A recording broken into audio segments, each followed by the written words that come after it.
All right. Okay. Hope it works. It's working. All right. Okay. Good. Thanks. Thanks for your help. All right. All right. Let's review the zero force members a little bit before we get the new new stuff. All right. Now, we once show the zero force members. All right. There are two scenarios. Right. There are two scenarios that we went through. Right. Number one. All right, is that if there are two members that are not collinear, right? We call it non-collinear, right? Okay, and then there are two such members. Okay, so if they are joined like this, okay, if they're joined like that, right?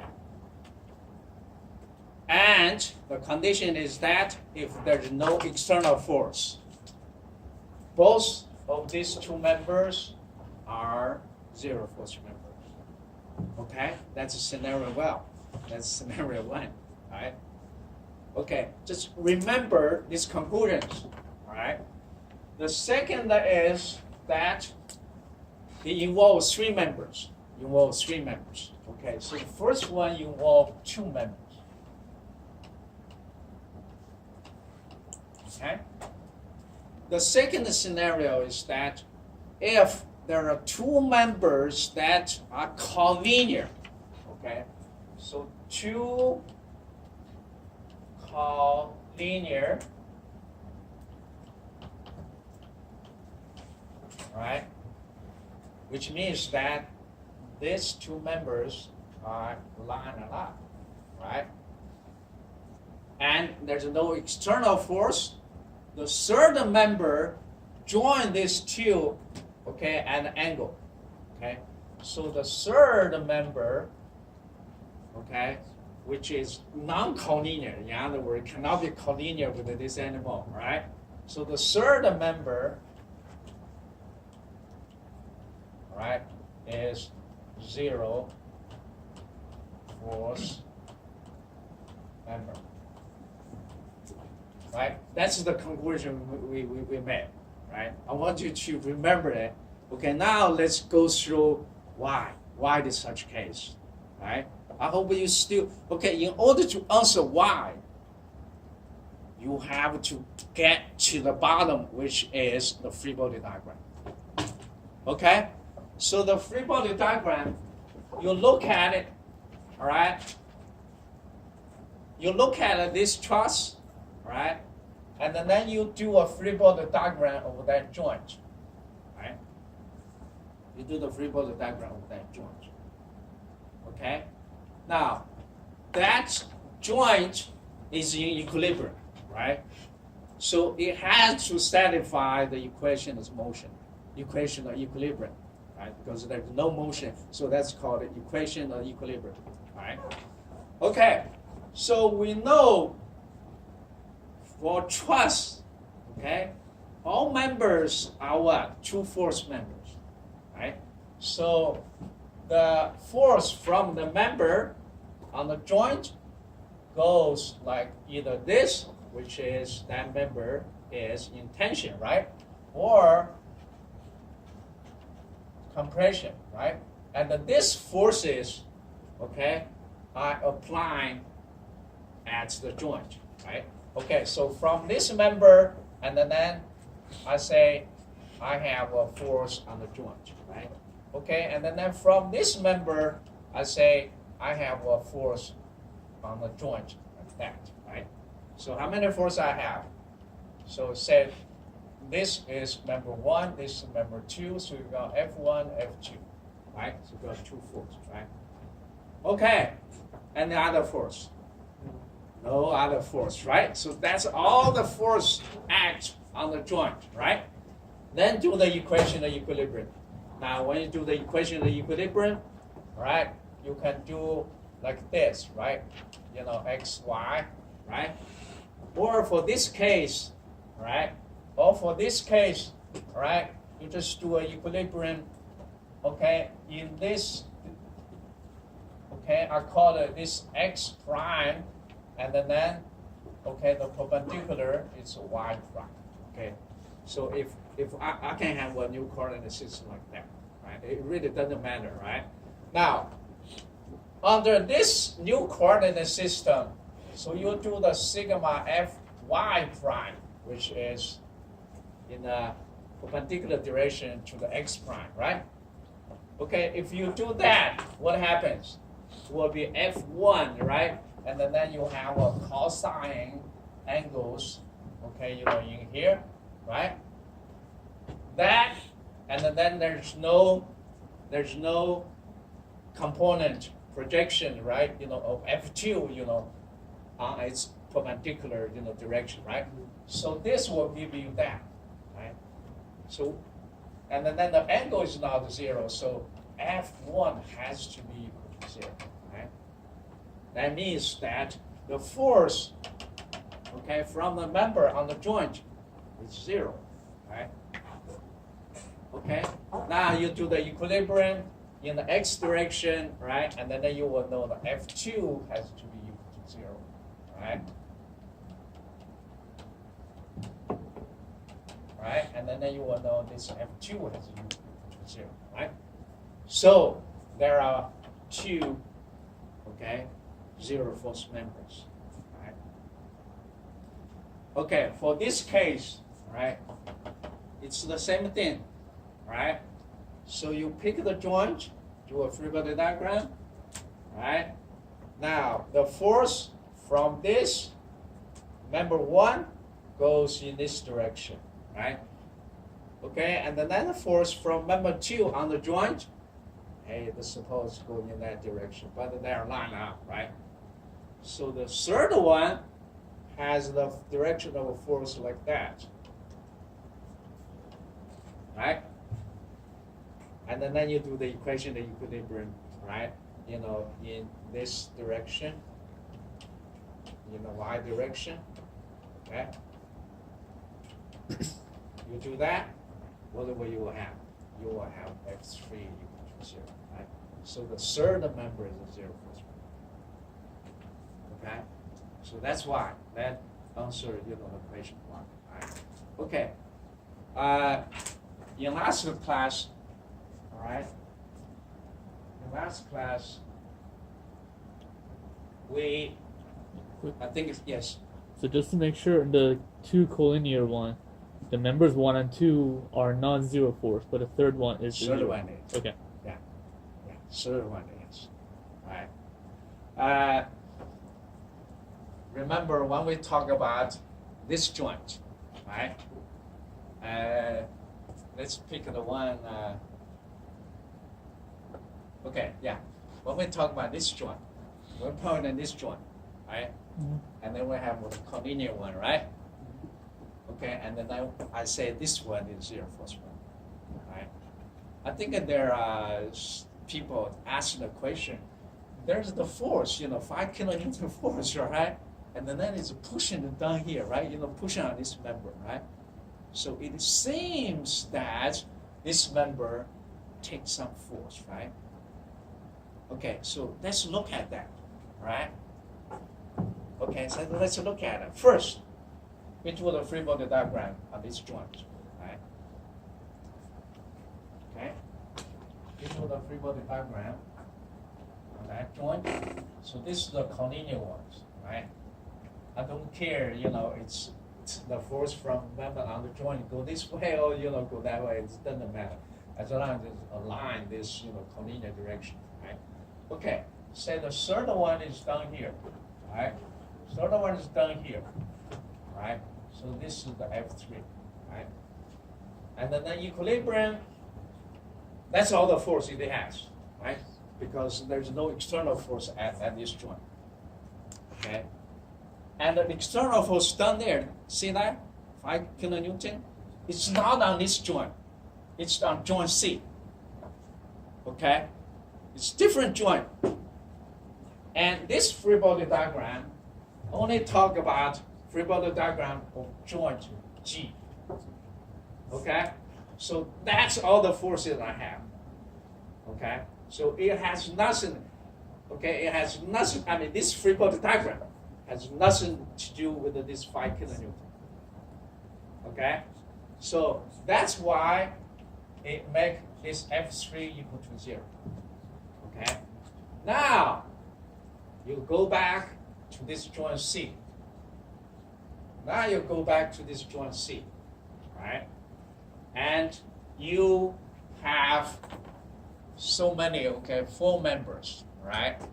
We already said this is the zero force member, right? This is the zero force member. This is the zero force member. Remember why? Okay, we know this is the zero force member, right?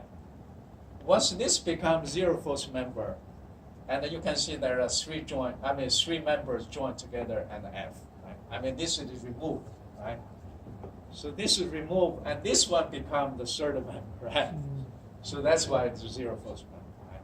So in this case, right? In this case, right? You will have, right? You will have, well, let's assume this zero force member because it's calculated already. So zero force member, zero force member. So you only have 2, 3, okay, members in there, right? So in there, you will have a force from that member, right? And from that member, right? Okay, and then you have the 5 kilonewtons, right? And it's wrong with this? That's wrong. That's all it has, right? So whether you add a force, from the F3 or not, it just doesn't matter, right? In other words, that joint can be maintained in equilibrium with these 3 forces in there, right? So it's still okay, right?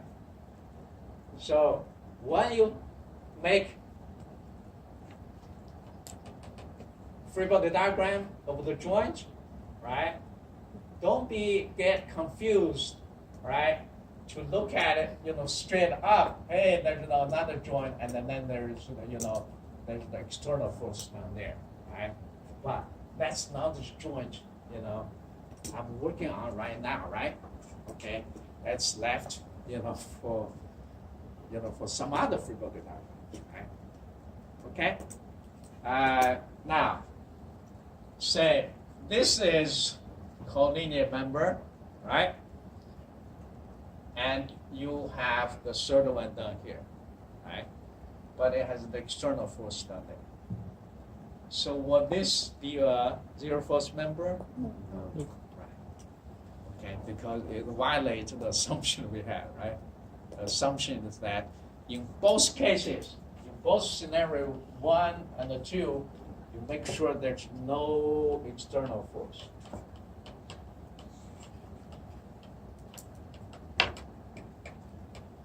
Okay, make sure that's the condition, right? Okay, now, sorry. So when you say zero force member, that pretty much just means that that member take no force. no force on the joint, No.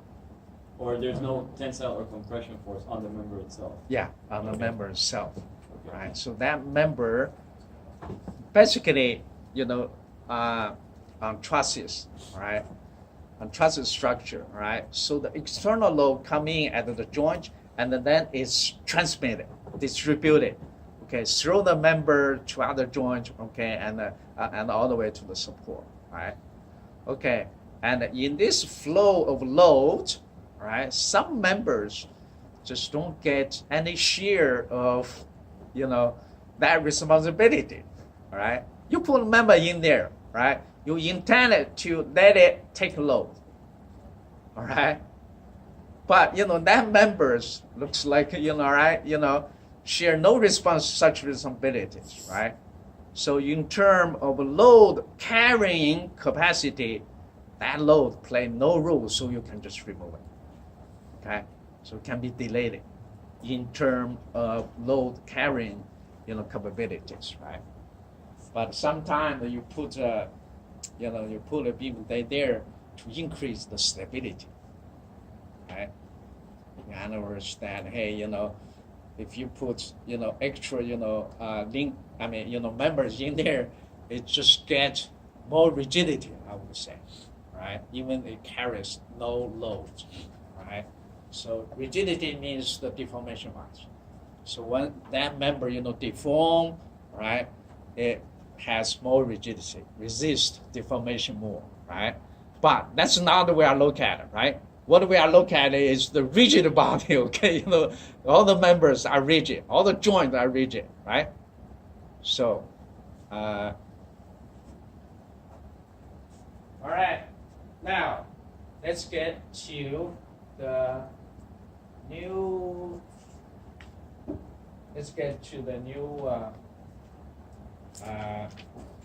section, right? Which is the method of section. So wait, sorry. So could you just go back and repeat which are all the zero force members on the last diagram? Just to Okay. make sure we got them all. Yeah.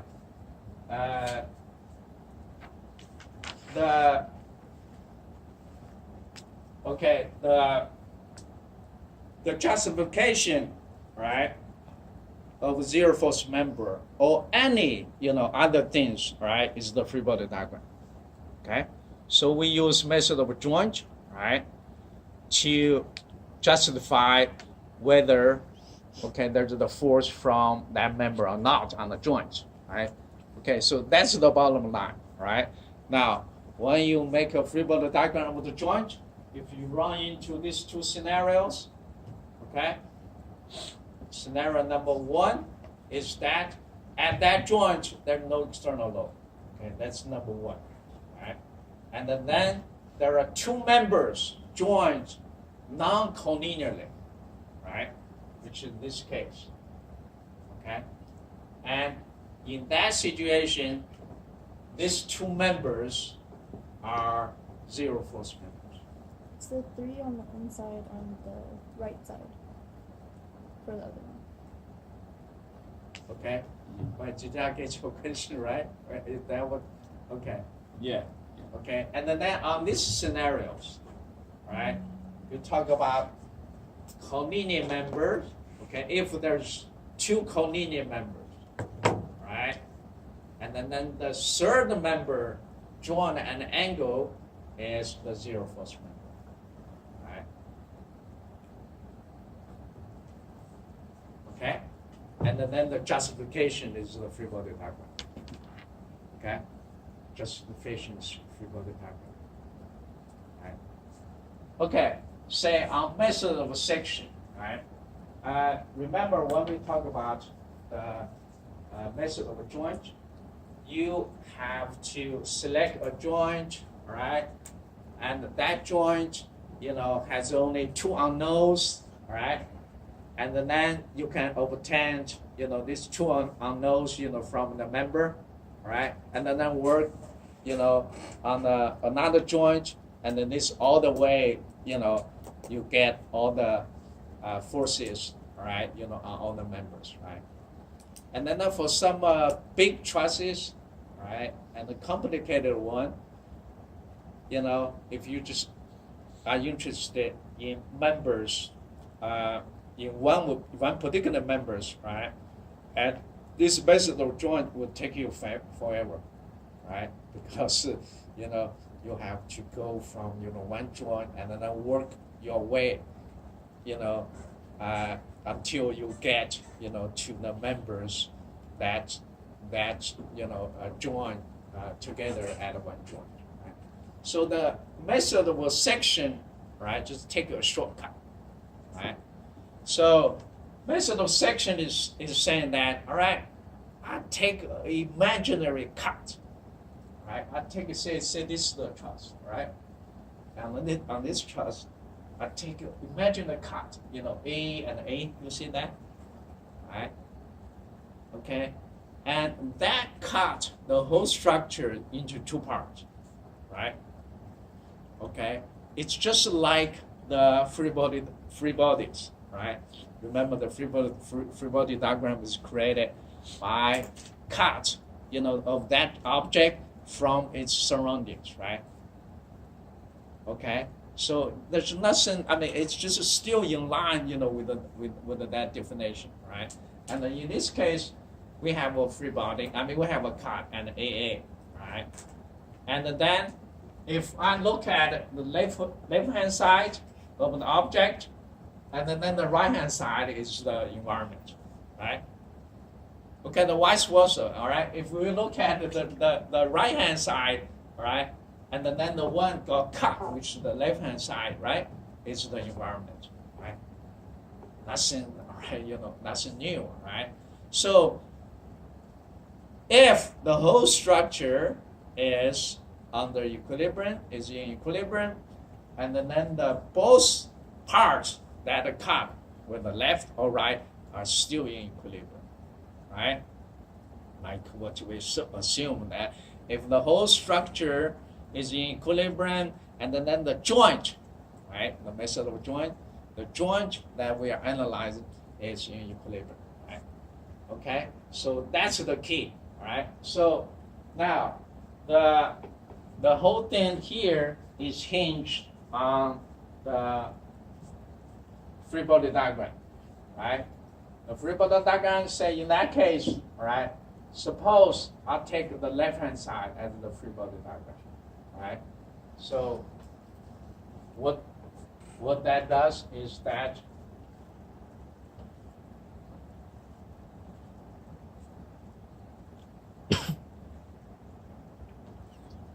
you can see here is the cut, right?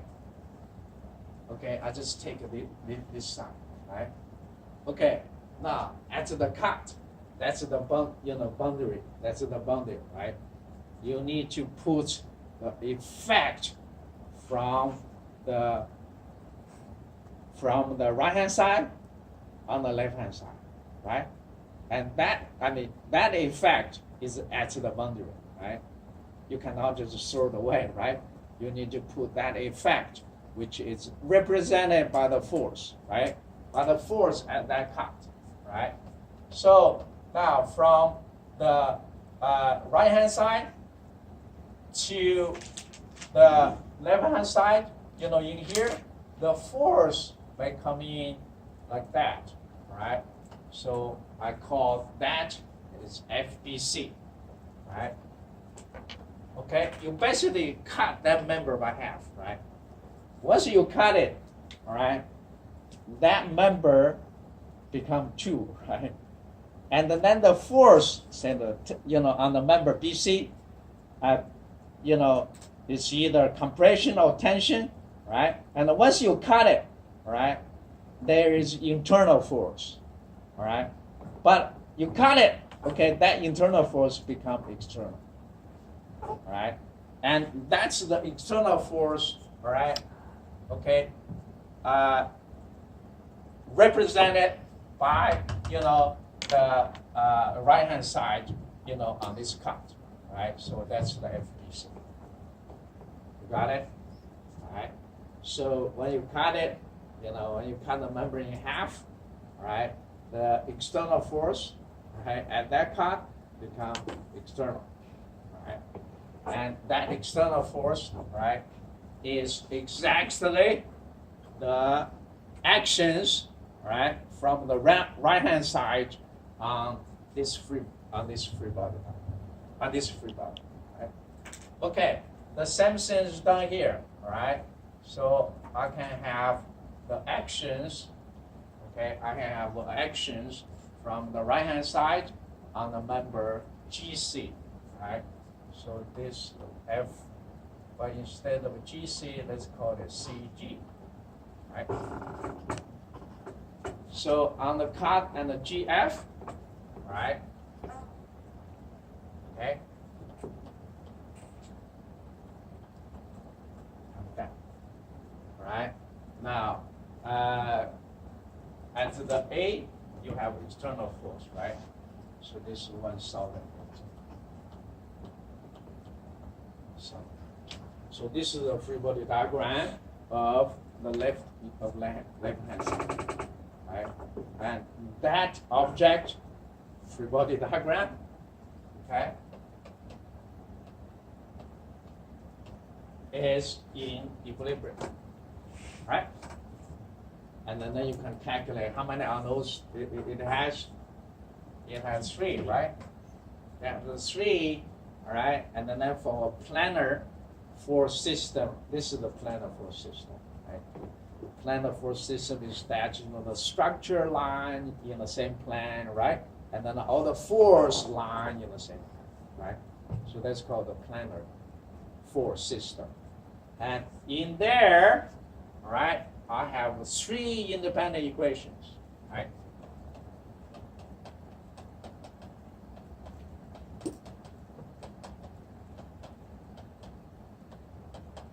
Right? I call the 3 independent equations, and that 3 independent equation will allow you to solve 3 unknowns. Right? So look at this, right? Now, if you solve this, okay, 3 unknowns, right? So what, you know, the selections, right, of this equation of equilibrium can make the problem, can make the solution, you know, process easier or difficult, right? I mean, that's something you need to practice, right? So all I can tell you is that you need to think before you know, pull up the equation, right? Say on this one, right?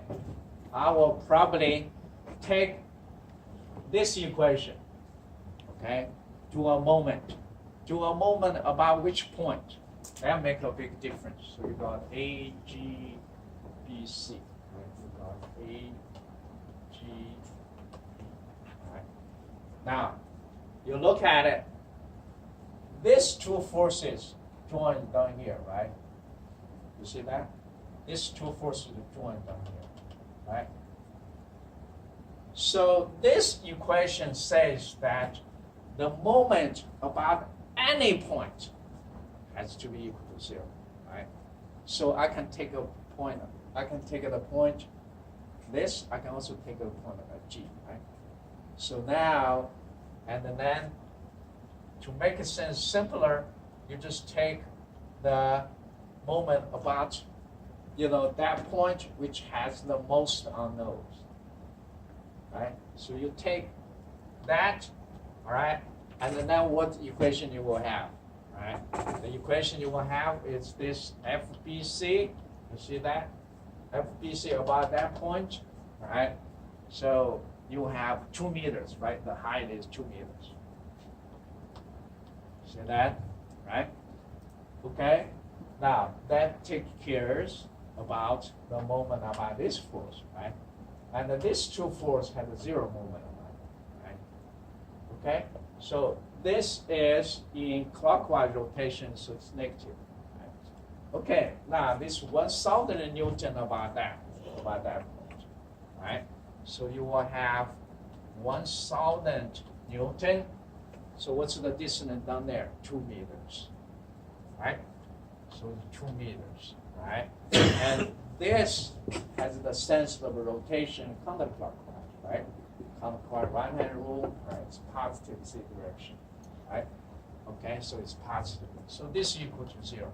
So what do you have? You will have FBC equal to 1,000 newtons, right? You can see how easy it is, right? Okay, now once you get this force, right, then you can do, all right, then you can do this equation and that equation to solve for these 2 unknowns, right? Okay, we will get to that when we do other, right, you know, example problem. Okay, so now FBC, right? I solved. So this is positive. You see that, right? I mean, if it's positive, you don't put the positive, right? You know, sign in it, right? Okay. So that means what? That means that the direction I put it on the free body diagram is good, right? Okay. Now, if the direction, okay, it's going in this way on the, on this member, right, at the cut, right? So what does this force make the member tension or compression? Tension. Huh? Tension. Tension, yeah. It's clearly shows, right? It's clearly shows, okay, you got the other member, the pulling, that member, right, at that cut, right? So that pulling is tension, right? Right? And then remember I say, once you have a cut, the internal force, okay, at that location, right, become external, right? But remember, if you have a situation like this, okay, so you are pulling, right, and then you take a cut, right, and this, all right, say the FBC, all right, FBC, right, this is external, right, from the joint, right, this is external from the joint, right, okay, and then when you get a cut, right, you will have, okay, you will have this force, okay, which is the tension, right, uniformly, okay, along its member, right, and then that uniform force, right, is the external, right, external. In other words, right, so you got internal force, right, and then you got the FBC. You see that, right? So now the free body diagram is saying is that FBC is equal to F internal, right? That internal force is just, it's just because of the cut, right? When you cut it, all right, so you expose that internal force, right? And that internal force is the same as that external force, right? That you put it on the joint, right? Okay, so now we don't do this. In other words, you don't need to do this free body diagram. Okay, you just take it for granted, right? So when you cut that member, right, you just say, okay, along that member at any point, all right, that member has the same tensional compression force, right? But in your mind, you should think, all right, that cut, right, is the cut, right, which cut in the middle of the member, and then the force put it on the free body diagram is actually the internal force, from that member, right? But that internal force is the same as the external force, which you see on the joint, right? Or from the joint, right? And if you look at the two joints, right, then you will see that joint is either pulling the member or compressing the member, right?